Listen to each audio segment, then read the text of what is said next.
Hello everyone, welcome to RPA Learners, and in this video we're going to see another open source tool which is OpenRPA, and we're going to see about how to install OpenRPA and create a first robot using OpenRPA. So let's go ahead and see from where we can download this and install this. After that, how to create a first workflow in OpenRPA.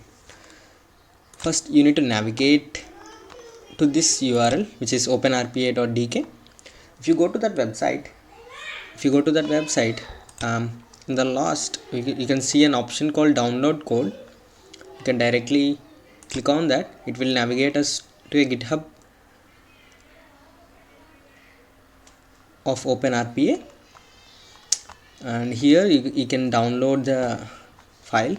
If you go down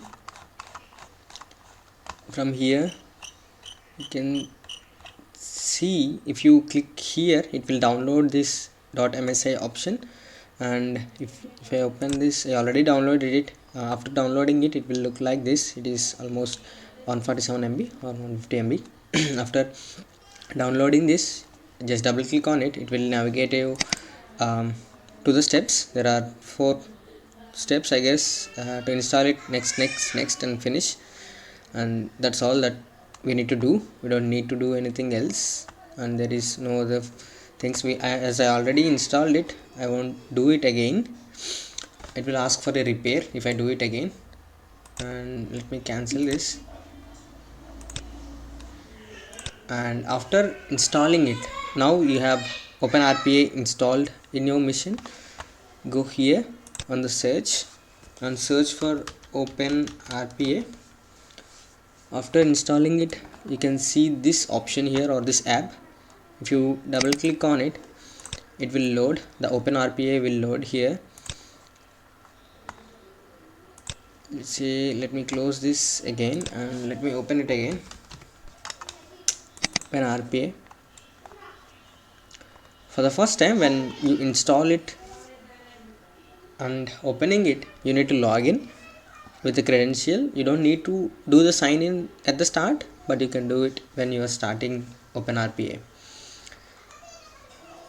So it is opening the application. It takes some time.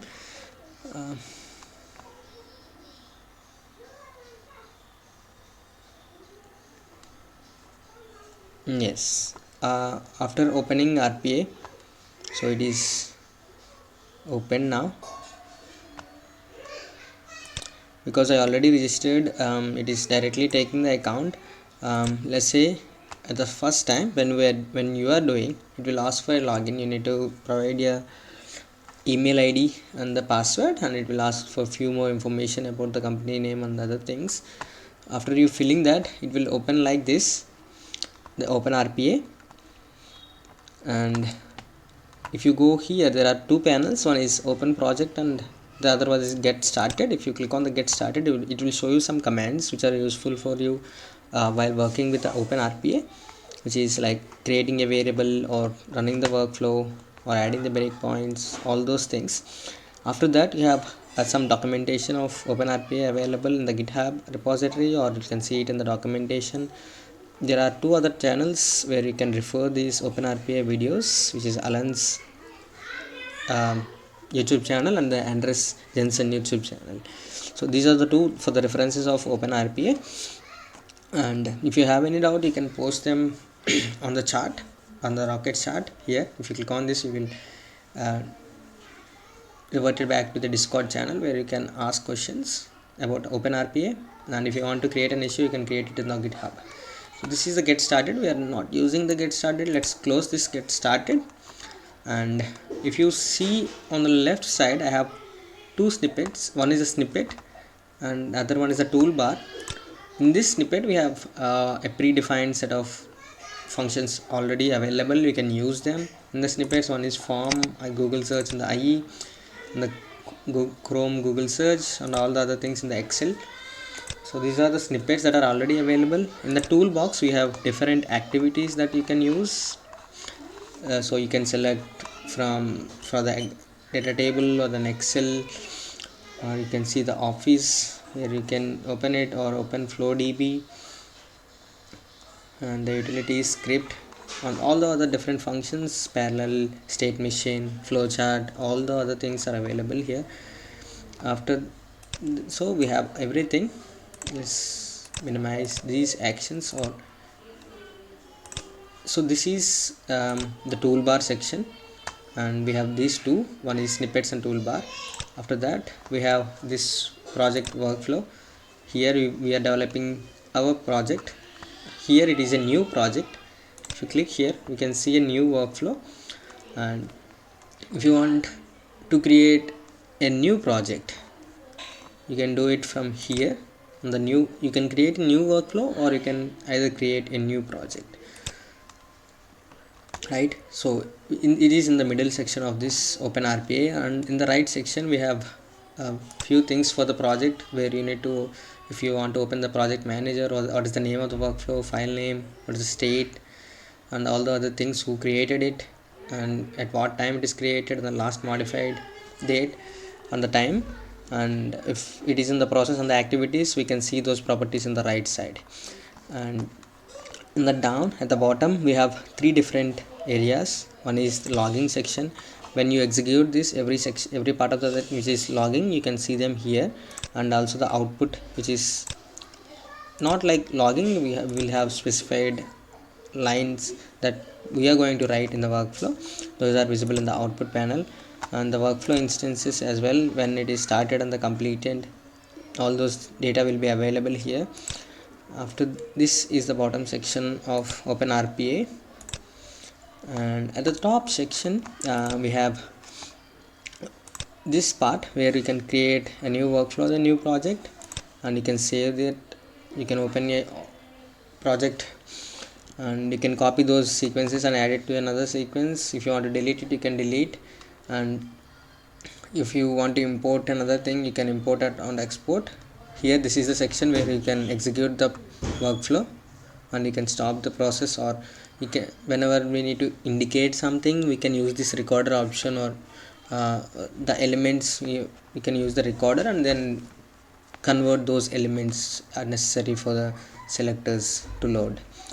And this is the child session with picture in like the picture in picture, where you can start it in the child session. If you wanted to run it in this mode, you can run that in mode as well. You can see all these features in the future videos, but as of now, this part is this one. And then is other calls settings. There are so much in the OpenRPA that we need to know, and we will see each of these sections and those activities and how to use those sections in the later parts of the videos.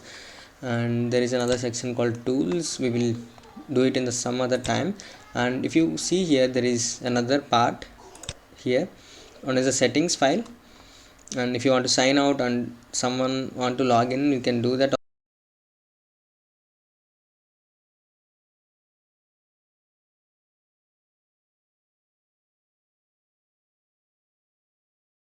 Of this OpenRPA is called as OON, which is one is for OpenRPA and the other one is for OpenFlow, as you can see there, and the third one is the Node-RED.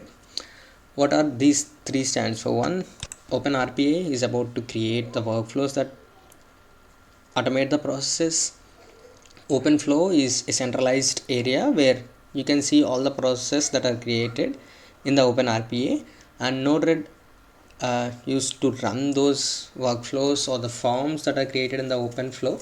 Let's see what is OpenFlow and how it looks like, and the Node-RED as well. Now if you go here and click on OpenFlow, you need to log into that web area where we can see what are the processes that are available in OpenRPA in this section here. Let's wait for some time. It will ask you to log in. We need to mention our credentials.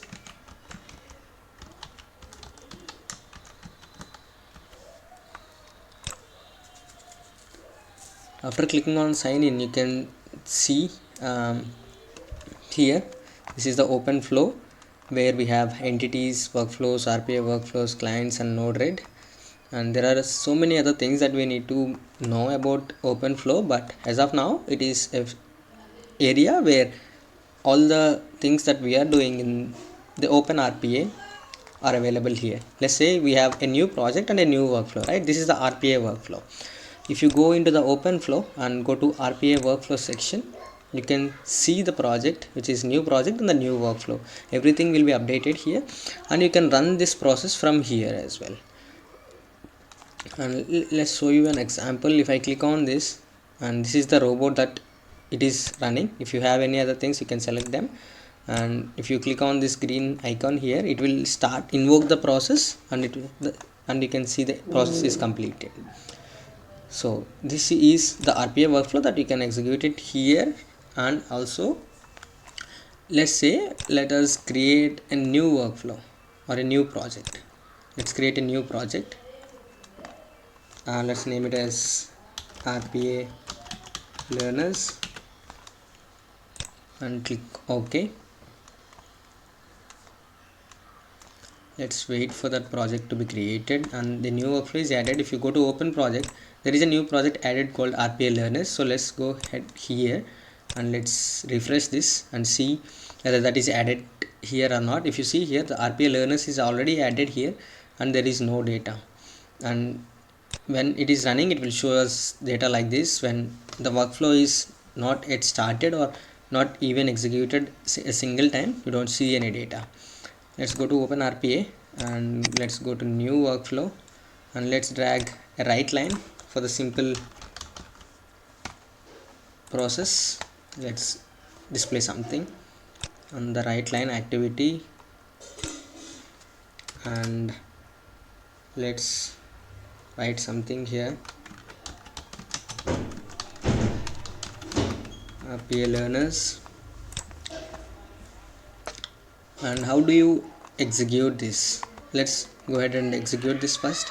If you click on this play button, and that is completed, and you can see the execution time, at which time it is completed, and you can see the output here. The output is RPA learners in the right line.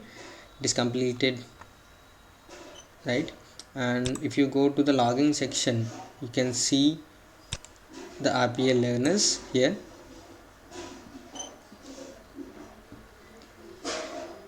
And let's go here in the RPA workflows and let's try to refresh this and see whether the data is changed. If you see here, the data is changed now. There is it shown no data, but it has some data to show us now. And this is the RPA workflows. And the other thing is the Node-RED. If you go here in the Node-RED, I have already an instance running, and it will run only for 24 hours, and then the Node-RED will disappear again. You need to create a new instance. And you need to click on this create Node-RED first in order to create a Node-RED instance. After that, you can open the Node-RED instance from here or from the Open RPA. If you don't click on the create Node-RED, you don't see anything here because it is not yet created. So this is how the Node-RED looks. And what is this Node-RED do is it acts as a orchestrator of RPA robots, where it allows us to interact with the other applications which Node-RED already has an access to our ID applications, which allows it to access. You can directly create those from here by using a robot and using a workflow and connecting all those things. You can trigger it from here as well. And if you see here, you can deploy it on all the other things. We will see about this Node-RED in the future videos, but for now, these three are something that you need to know about Open RPA. We have three different parts here. One is Open RPA, Open Flow, and a Node-RED. So these are the three parts of Open RPA, and that's it. This is the introduction of Open RPA, and let's see of different use cases and the different commands that it has, and what are the different ways that you can start the process and what are the different functionalities of OpenFlow and all the other things in the future videos.